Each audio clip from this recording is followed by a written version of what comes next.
नमस्कार दोस्तों, all exam guide गुरु के यूट्यूब चैनल पर मेरा नाम है सुजीत पांडे। आप सभी का बहुत बहुत स्वागत है। दोस्तों यहाँ पर आपके लिए साइंस के क्वेश्चन लेकर आए हैं। 100 प्रश्न हैं साइंस के, सामान्य विज्ञान की केमिस्ट्री से रिलेटेड क्वेश्चन। ये आपको पूरे यूट्यूब पर कहीं नहीं मिलेंगे, एक साथ बहुत ही शानदार क्वेश्चन छांट के लाए हैं। ठीक है, चलिए स्टार्ट करते हैं वीडियो को।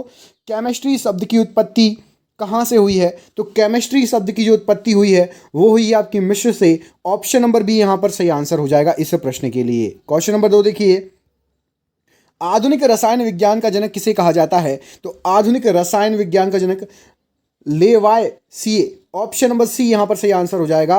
रसायन विज्ञान के जनक के रूप में ये जाने जाते हैं। क्वेश्चन नंबर 3 देखिए, इसमें पूछा गया है आपसे सर्वाधिक तन्यता किस धातु में पाई जाती है? तो यहाँ पर जो ऑप्शंस दिए गए हैं उसमें से सर्वाधिक तन्यता आपकी सोना में पाई जाती है, गोल्ड में। ऑप्शन नंबर ए यहाँ पर गोल्ड बिल्कुल सही आंसर हो जाएगा इस प्रश्न के लिए। क्वेश्चन नंबर 4, स्वर्ण निम्नलिखित में से किस पदार्थ में घुल जाता है? तो जो सोना होता है वो घुल जाता है आपका एक्वा रेजिया में। ऑप्शन नंबर सी यहाँ पर एक्वा रेजिया सही आंसर हो जाएगा। सोना इसमें घुल जाएगा आसानी से। क्वेश्चन नंबर 5 देखिए, दिया सलाई के विनिर्माण में प्रयुक्त मूल तत्व क्या होता है? तो दिया सलाई के विनिर्माण में फास्फोरस का प्रयोग किया जाता है। ऑप्शन नंबर ए फास्फोरस यहां पर इस प्रश्न के लिए राइट आंसर हो जाएगा। बढ़ते हैं अगले क्वेश्चन की तरफ। इसमें पूछा है निम्न में से सर्वाधिक कठोर धातु कौन सी है? यहां पर जो ऑप्शंस दिए गए हैं ऑप्शन के अनुसार बताना है। तो टंगस्टन ऑप्शन के अनुसार सर्वाधिक कठोर धातु है। ऑप्शन नंबर डी यहां पर राइट आंसर हो जाएगा। क्वेश्चन नंबर 7 में पूछा गया है शुष्क बर्फ किसको कहा जाता है? तो शुष्क बर्फ आपकी कहलाती है ठोस carbon dioxide CO2। Option number यहाँ पर भी ठोस CO2 राइट आंसर हो जाएगा इस प्रश्न के लिए। क्वेश्चन नंबर 8 देखिए, इसमें पूछा गया है कि टांका निम्नलिखित में से किस दो धातुओं के संयोग से प्राप्त मिश्र धातु है? तो टांका प्राप्त होता है ये आपका सीसा और टिन से। ऑप्शन नंबर बी सीसा और टिन यहाँ पर इस प्रश्न के लिए बिल्कुल सही आंसर हो जाएगा। अगला क्वेश्चन देखिए, इसमें पूछा गया है बेकिंग सोडा का रासायनिक नाम क्या होता है? तो बेकिंग सोडा का रासायनिक नाम सोडियम बाइकार्बोनेट होता है। Option number B sodium bicarbonate यहां पर इस प्रश्न के लिए सही आंसर हो जाएगा। बढ़ते हैं क्वेश्चन नंबर 10 की तरफ। निम्नलिखित में से किस अधातु में धातु ही चमक पाई जाती है? तो यहाँ पर जो ऑप्शन दिए गए हैं उसमें से आपकी आयोडीन में धातु ही चमक पाई जाती है, जबकि एक अधातु है। ऑप्शन नंबर ए राइट आंसर हो जाएगा। क्वेश्चन नंबर 11, हाइड्रोजन के रेडियोधर्मी समस्थानिक आइसोटोप्स को कहते हैं? तो हाइड्रोजन का आइसोटोप्स कहलाता है ट्राइट्रियम। ऑप्शन नंबर यहाँ पर ट्राइटियम डी बिल्कुल सही आंसर हो जाएगा इस प्रश्न के लिए। बढ़ते हैं क्वेश्चन नंबर 12 पर। सोडा वाटर बनाने में कौन सी गैस धातु का प्रयोग होता है? तो सोडा वाटर में आपका प्रयोग होता है कार्बन डाइऑक्साइड का। Option number B carbon dioxide यहां पर इस प्रश्न के लिए बिल्कुल राइट आंसर हो जाएगा। बढ़ते हैं क्वेश्चन नंबर 13 की तरफ। वह तत्व जिसका परमाणु क्रमांक व द्रव्यमान संख्या समान होती है क्या कहलाता है? तो उस तत्व को कहेंगे ऑप्शंस के अनुसार हाइड्रोजन का परमाणु तत्व और द्रव्यमान समान होता है। ऑप्शन नंबर ए राइट आंसर हो जाएगा।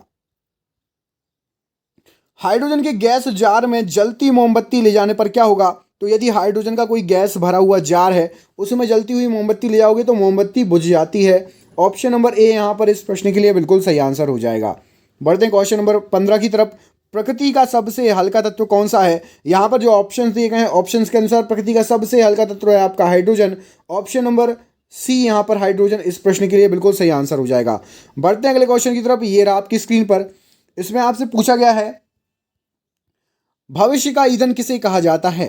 तो भविष्य के ईंधन के नाम से जाना जाता है। यहां पर सही आंसर हो जाएगा आपका हाइड्रोजन को। ऑप्शन नंबर सी हाइड्रोजन को भविष्य का ईंधन कहा जाता है। बढ़ते हैं अगले क्वेश्चन की तरफ।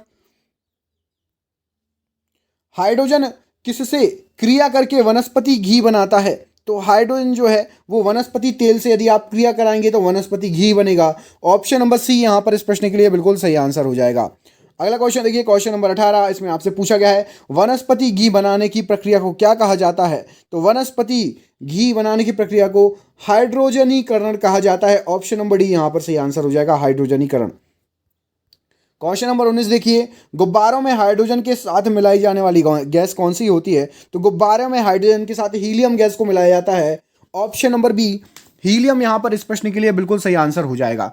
बढ़ते क्वेश्चन नंबर 20 की तरफ। ये आपकी स्क्रीन पर कैलोरी मान की दृष्टि में सर्वश्रेष्ठ ईंधन कौन सा है? तो कैलोरी मान की दृष्टि में सबसे अच्छा ईंधन आपका हाइड्रोजन होगा। ऑप्शन नंबर सी हाइड्रोजन बहुत अच्छा ईंधन होता है कैलोरी मान की दृष्टि से। क्वेश्चन नंबर देखिए 21। हाइड्रोजन का समस्थानिक कौन नहीं है इनमें से? ऑप्शंस देखो तो ऑप्शंस के हिसाब से आपका प्रोट्रियम, ड्यूटीरियम और ट्राइटीरियम ये तीनों है। नेट्रियम हाइड्रोजन का समस्थानिक नहीं है। ऑप्शन नंबर ए यहां पर राइट आंसर हो जाएगा इस प्रश्न के लिए। क्वेश्चन नंबर 22 देखिए, निम्नलिखित में से कौन सा प्राकृतिक बहुलक का उदाहरण नहीं है? तो यहां पर जो ऑप्शंस दिए गए हैं, ऊन एक प्राकृतिक बहुलक है, चमड़ा भी है, सिल्क भी है। नायलॉन प्राकृतिक बहुलक नहीं है। ऑप्शन नंबर डी यहां पर सही आंसर हो जाएगा। नायलॉन एक कृत्रिम बहुलक है, प्राकृतिक नहीं है। भारी जल निर्माण में काम आता है, तो भारी जल निर्माण में यहां पर जो आपको ऑप्शंस दिए गए हैं, सही आंसर क्या हो जाएगा? क्वेश्चन नंबर 23, तो इस प्रश्न का सही आंसर है आपका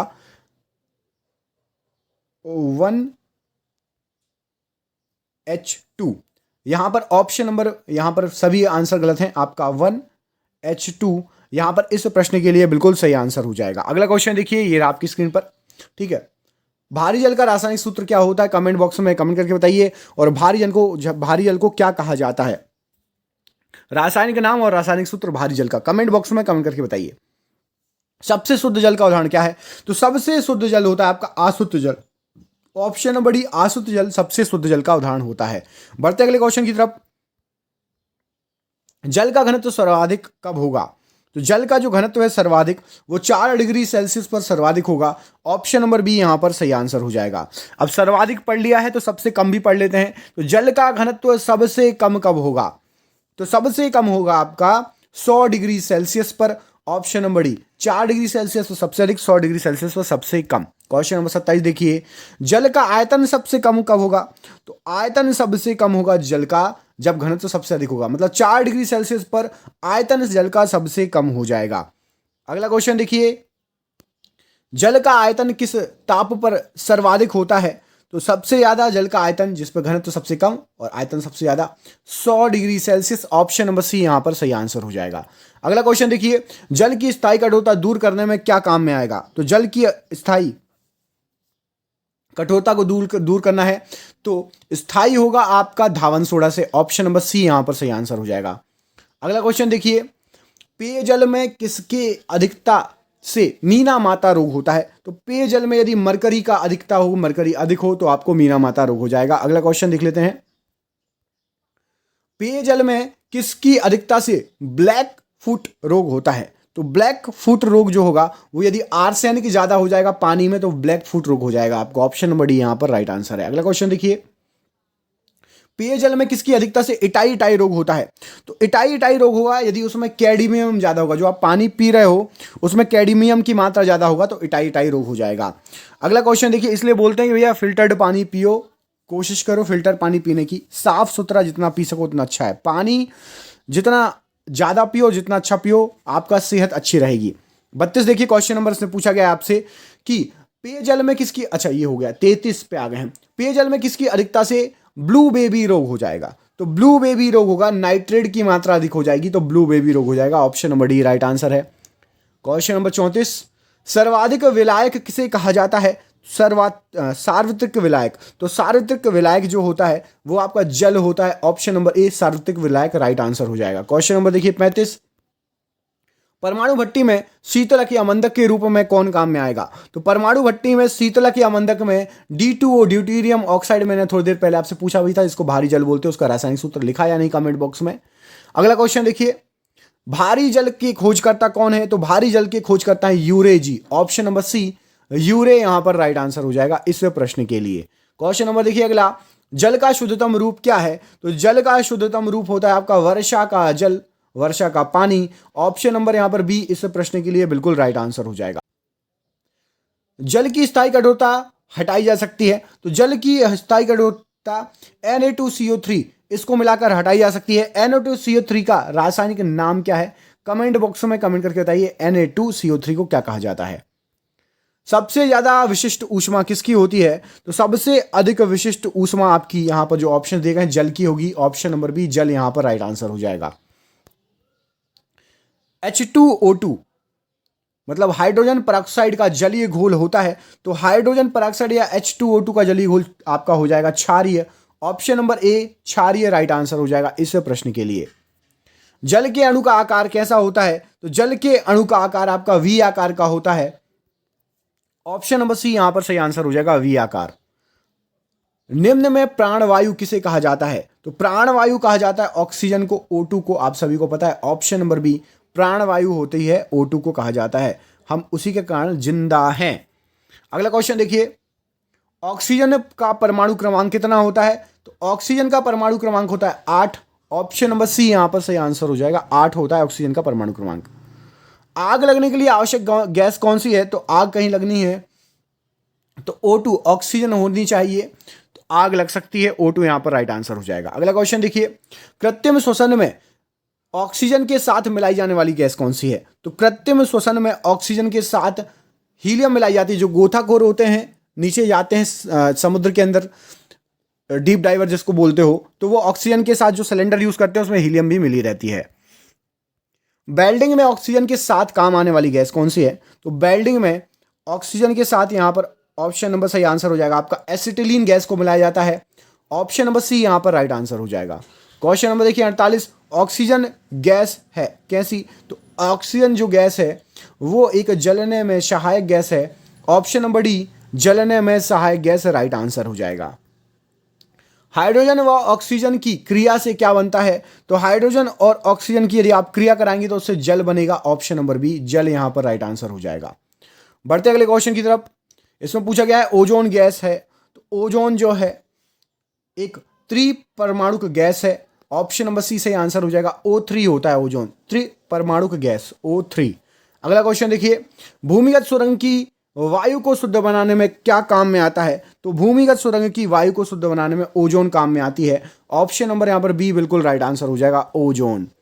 अगला क्वेश्चन देखिए, रस्ट या जंग की रासायनिक संरचना लगभग कैसी होती है? तो रस्ट या जंग की रासायनिक संरचना होती है 2Fe2O3 इंटू 3H2O, मतलब ऑप्शन नंबर यहां पर सी सही आंसर हो जाएगा, 2Fe2O3 इंटू 3H2O।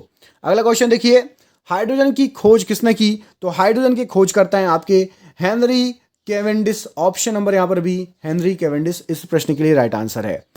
अगले क्वेश्चन में पूछा गया है, वायुमंडल की ओजोन परत सुरक्षा करती है? तो वायुमंडल की ओजोन परत सुरक्षा करती है पराबैंगनी किरणों से। ऑप्शन नंबर बी यहां पर राइट आंसर हो जाएगा। अगला क्वेश्चन देखिए, रोगाणुनाशक के रूप में काम में आती है कौन सी? तो रोगाणुनाशक में O3 ओजोन काम में आती है। ऑप्शन नंबर बी यहां पर राइट आंसर हो जाएगा, ओजोन।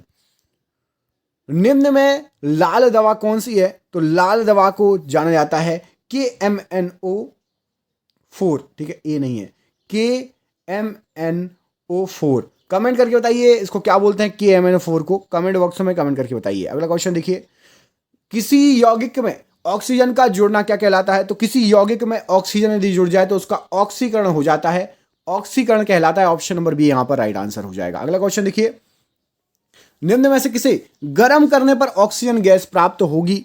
तो यहां पर जो ऑप्शंस दिए गए हैं इसमें से आप पोटेशियम परमैंगनेट को गर्म करेंगे तो ऑक्सीजन गैस प्राप्त होगी। ऑप्शन नंबर यहां पर बी राइट आंसर हो जाएगा। बढ़ते हैं अगले क्वेश्चन की तरफ। ये आपकी स्क्रीन पर, सड़ी मछली जैसी गंध वाली गैस कौन सी है? तो सड़ी मछली जैसी गंध वाली गैस आपकी ओजोन गैस है। ऑप्शन नंबर ए ओजोन गैस यहां पर राइट आंसर हो जाएगा इस प्रश्न के लिए। अगला क्वेश्चन देखिए, गंधक को जलाने पर प्राप्त होने वाली गैस कौन सी है? तो गंधक को यदि आप जलाएंगे तो सल्फर डाइऑक्साइड गैस आपको प्राप्त होगी। Option number B sulphur dioxide यहां पर इस प्रश्न के लिए बिल्कुल सही आंसर हो जाएगा। अम्ल वर्षा के लिए प्रमुख उत्तरदायी गैस कौन सी है? तो आपको पता होगा सल्फर डाइऑक्साइड ये खतरनाक गैस है, इससे आपके चमड़े का कैंसर हो सकता है, त्वचा का कैंसर हो सकता है अम्लीय वर्षा से। Option number B sulphur dioxide right answer हो जाएगा। अगला क्वेश्चन देखिए, आग बुझाने में, वाह कितना इजी क्वेश्चन है, काम आने वाली गैस कौन सी है? तो आपने देखा होगा फायर एक्सटिंग्विशर वगैरह सभी CO2 के बने होते हैं। कार्बन डाइऑक्साइड आग बुझाने में काम में आती है और ऑक्सीजन आग भड़काती है। ऑक्सीजन जहां रहेगी वहां पर आग लगेगी। पेयजल को रोगाणु मुक्त बनाने के लिए कौन सी गैस काम में आएगी? तो पेयजल को यदि रोगाणु मुक्त बनाना हो तो आप ऑक्सीजन का भी प्रयोग कर सकते हैं, पोटेशियम परमैंगनेट का भी और ब्लीचिंग पाउडर का भी। ऑप्शन नंबर डी उपयुक्त सभी यहां पर सही आंसर हो जाएगा। वायुमंडल में सबसे ज्यादा मात्रा में पाए जाने वाला तत्व कौन सा है? तो वायुमंडल में सबसे ज्यादा मात्रा में आपका पाए जाने वाला तत्व है नाइट्रोजन। नाइट्रोजन का परसेंटेज कितना होता है? कमेंट बॉक्स में कमेंट करके बताइए, वायुमंडल में नाइट्रोजन कितने प्रतिशत है? कमेंट बॉक्स में जरूर कमेंट करिएगा। अगला क्वेश्चन देखिए, बल्ब में प्रयुक्त गैस कौन सी है इनमें से? तो बल्ब में प्रयुक्त गैस आपकी यहां पर जो ऑप्शंस दिए गए हैं सही आंसर हो जाएगा, नाइट्रोजन गैस का भी प्रयोग होता है। Option number A nitrogen gas bulb में भरी जाती है। अगला क्वेश्चन देखिए, नाइट्रोजन व हाइड्रोजन के संयोजन से बनने वाली गैस कौन सी है? तो नाइट्रोजन और हाइड्रोजन को मिला के अमोनिया गैस बनती है। Option number B ammonia gas, याद रखिएगा, बहुत इंपॉर्टेंट क्वेश्चन है ये। क्वेश्चन नंबर अगला देखिए, प्रशीतक के रूप में काम में आने वाली गैस कौन सी है? तो प्रशीतक के रूप में अमोनिया को यूज किया जाता है। ऑप्शन नंबर सी अमोनिया यहां पर इस प्रश्न के लिए राइट आंसर हो जाएगा, प्रशीतक के लिए। अगले क्वेश्चन में पूछा गया सबसे ज्यादा ऋण विद्युतीय तत्व कौन सा है? तो सबसे ज्यादा ऋण विद्युतीय तत्व में आपका फ्लोरीन आएगा। ऑप्शन नंबर डी फ्लोरीन यहां पर इस प्रश्न के लिए राइट आंसर हो जाएगा। बढ़ते हैं अगले क्वेश्चन की तरफ। निम्न में हास्य गैस कौन सी है? तो हास्य गैस यहां पर जो ऑप्शन दिए गए हैं उसमें से नाइट्रस ऑक्साइड हास्य गैस होती है। Option number B nitrous oxide right answer हो जाएगा इस प्रश्न के लिए। निम्न में नौसादर क्या है? तो नौसादर यहां पर जो ऑप्शन दिए गए हैं यहां पर टाइपिंग मिस्टेक है, आपका ऑप्शन नंबर बी होना चाहिए। NH4Cl ये होता है नौसादर। क्या होता है? NH4Cl। ऑप्शन नंबर बी यहां पर राइट आंसर हो जाएगा, NH4Cl। अगला क्वेश्चन देखिए, वे पदार्थ जो गर्म करने पर ठोस से सीधे ही गैस में बदल जाते हैं क्या कहलाते हैं? तो उन पदार्थों को कहा जाता है, उस घटना को कहा जाता है ऊर्ध्वपातन। ठीक है, ऊर्ध्वपातन से कुछ पदार्थ ऐसे होते हैं जो गर्म करने पर ठोस होते हैं और सीधे ही गैस में बदल जाते हैं, जैसे कपूर इत्यादि। अगला क्वेश्चन देखिए, निम्न में ऊर्ध्वपातन पदार्थ कौन सा है? तो यहां पर जो ऑप्शंस दिए गए हैं उसमें से आपका ऊर्ध्वपातन पदार्थ पूछा गया है, तो यहां पर सही आंसर हो जाएगा आपका उपरोक्त सभी, मतलब नौसादर, कपूर और नेप्थलीन, ये सभी जो हैं ये ऊर्ध्वपातन की कैटेगरी में आते हैं, गर्म करने पर ठोस से सीधे गैस में बदल जाते हैं। अगला क्वेश्चन देखिए, सोरे का अम्ल है, तो सोरे का अम्ल होता है आपका नाइट्रिक अम्ल। ऑप्शन नंबर बी नाइट्रिक अम्ल राइट आंसर हो जाएगा। क्वेश्चन नंबर देखिए अगला, विस्फोटक पदार्थ बनाने में काम में आता है, तो विस्फोटक पदार्थ बनाने में नाइट्रिक अम्ल काम में आता है। ऑप्शन नंबर बी नाइट्रिक अम्ल राइट आंसर हो जाएगा। बढ़ते हैं अगले क्वेश्चन की तरफ। नाइट्रिक अम्ल व हाइड्रोक्लोरिक अम्ल का मिश्रण है, तो नाइट्रोक्लोरिक अम्ल और हाइड्रोक्लोरिक अम्ल, इन दोनों का जो मिश्रण होता है वो होगा आपका एक्वोरेजिया। ऑप्शन नंबर डी यहां पर एक्वोरेजिया राइट आंसर हो जाएगा इस प्रश्न के लिए। क्वेश्चन नंबर देखिए नेक्स्ट, सजीवों की वृद्धि के लिए आवश्यक तत्व कौन सा है? तो सजीवों की वृद्धि के लिए आवश्यक तत्व है आपका nitrogen. Option number A nitrogen चाहिए सजीवों को वृद्धि करने के लिए। अगला क्वेश्चन देखिए, मटर कुल के पौधों की जड़ में पाए जाने वाला जीवाणु कौन सा है? तो मटर कुल के पौधों में की जड़ में पाए जाने वाला जीवाणु है आपका rhizobium. Option number C rhizobium यहां पर राइट आंसर हो जाएगा। अगला क्वेश्चन, वह कौन सी गैस है जो ना तो जलती है ना ही जलने में सहायक होती है? यहां पर जो ऑप्शंस दिए गए हैं उसमें से नाइट्रोजन गैस ना ही जलती है ना ही जलने में सहायक होती है। Option number D right answer हो जाएगा। बढ़ते हैं अगले क्वेश्चन की तरफ। प्रयोगशाला में सर्वप्रथम तैयार होने वाला कार्बनिक यौगिक कौन सा है? तो प्रयोगशाला में सबसे पहले तैयार किया गया था urea. Option number B urea यहां पर राइट आंसर हो जाएगा इस प्रश्न के लिए। बढ़ते हैं अगले क्वेश्चन की तरफ। इसमें आपसे पूछा गया है निम्न में रासायनिक उर्वरक कौन सा है? तो यहां पर जो ऑप्शंस दिए गए हैं उसमें से यूरिया एक रासायनिक उर्वरक है। Option number B right answer हो जाएगा। बढ़ते अगले क्वेश्चन की तरफ। यूरिया में नाइट्रोजन का प्रतिशत लगभग कितना होता है? तो यूरिया के अंदर लगभग 46% नाइट्रोजन होता है। ऑप्शन नंबर ए 46% राइट आंसर है। कार्बन एक है क्या? तो कार्बन जो है एक अधातु है। ऑप्शन नंबर सी कार्बन एक अधातु की श्रेणी में आता है। अगला क्वेश्चन देखिए, प्रकृति में सबसे ज्यादा यौगिक किस तत्व के हैं? तो प्रकृति में सबसे ज्यादा यौगिक कार्बन के ही हैं। ऑप्शन नंबर सी कार्बन यहां पर राइट आंसर हो जाएगा। अगला क्वेश्चन देखिए, कार्बन का सबसे कठोर अपर रूप क्या है? तो कार्बन का सबसे कठोर अपर रूप है हीरा। ऑप्शन नंबर ए हीरा राइट आंसर हो जाएगा। अगला क्वेश्चन, कार्बन को जलाने पर प्राप्त होती है क्या? तो कार्बन को यदि आप जलाओगे तो यहां पर जो ऑप्शन दिए गए हैं उसमें से CO2 और CO दोनों प्राप्त होंगी, मतलब ए और बी दोनों। ऑप्शन नंबर डी यहां पर राइट आंसर है। बढ़ते हैं अगले क्वेश्चन की तरफ। निम्न में भिन्न को छांटिए। यहां पर जो ऑप्शन दिए हैं इनमें से भिन्न क्या है? तो यहां पर जो ऑप्शन दिए गए हैं हीरा, फुलरिन, ग्रेफाइट, ये सभी कार्बन के अपूर्ण रूप हैं। काजल अलग है। ऑप्शन नंबर डी यहां पर अलग हो जाएगा। बढ़ते हैं अगले क्वेश्चन की तरफ। हीरा क्यों चमकता है? तो हीरा चमकता है आपका पूर्ण आंतरिक परिवर्तन के कारण। Option number D. ये इतनी बार पूछा गया क्वेश्चन है कि पूछिए मत। हीरे की संरचना कैसी होती है? तो हीरे की संरचना होती है चतुष्फलकीय। ऑप्शन नंबर बी चतुष्फलकीय यहां पर राइट आंसर हो जाएगा। हीरे को व्यक्त किया जा सकता है, तो हीरे को व्यक्त यहां पर जो ऑप्शन दिए गए उसमें से आपका सही आंसर है ऑप्शन नंबर सी कार्बन के रूप में। ऑप्शन नंबर सी हीरे को व्यक्त किया जा सकता है। अगला क्वेश्चन देखिए, निम्न में विद्युत का कुचालक कौन है? तो विद्युत का कुचालक आपका हीरा हो जाएगा। ऑप्शन नंबर डी हीरा राइट आंसर है। पेंसिल में काम आने वाला अपर रूप कौन सा होता है? तो पेंसिल में आपका जो है वो ग्रेफाइट काम में आता है। ऑप्शन नंबर ए ग्रेफाइट यहां पर इस प्रश्न के लिए राइट आंसर है। अगला क्वेश्चन देखिए, परमाणु भट्टी में ग्रेफाइट किस रूप में काम में आएगा? तो परमाणु भट्टी में जो ग्रेफाइट है वो मंदक के रूप में काम में आता है। ऑप्शन नंबर बी मंदक यहां पर इस प्रश्न के लिए राइट आंसर हो जाएगा। अगला क्वेश्चन देखिए, वह अधातु जो विद्युत का सुचालक होता है कौन सी है? तो वो जो अधातु है आपकी, ऑप्शन जो दिए गए हैं इसमें से ग्रेफाइट विद्युत का सुचालक होती है। ऑप्शन नंबर सी सही आंसर हो जाएगा, ग्रेफाइट। अगला क्वेश्चन देखिए, श्वेत फास्फोरस को सदा किस में रखा जाता है? तो श्वेत फास्फोरस को सदा जल के अंदर रखा जाता है। ऐसे ही आपको मुझे पहले इस क्वेश्चन का आंसर देख लीजिए, डी सही है। आपको मुझे कमेंट करके बताना है सोडियम धातु को किस में रखा जाता है? सोडियम को किस में रखा जाता है? कमेंट बॉक्स में कमेंट करके बताइएगा। क्वेश्चन नंबर अगला देखिए, ब्लीचिंग पाउडर का प्रयोग एक अजीब सी दुर्गंध देता है, इस गंध का कारण क्या होता है? तो ब्लीचिंग पाउडर में होती है आपकी क्लोरीन, इस गंध का कारण क्लोरीन ही होती है। ऑप्शन नंबर ए बिल्कुल राइट आंसर हो जाएगा। देखिए क्वेश्चन नंबर 96, अम्ल राज मिश्रण होता है किसका?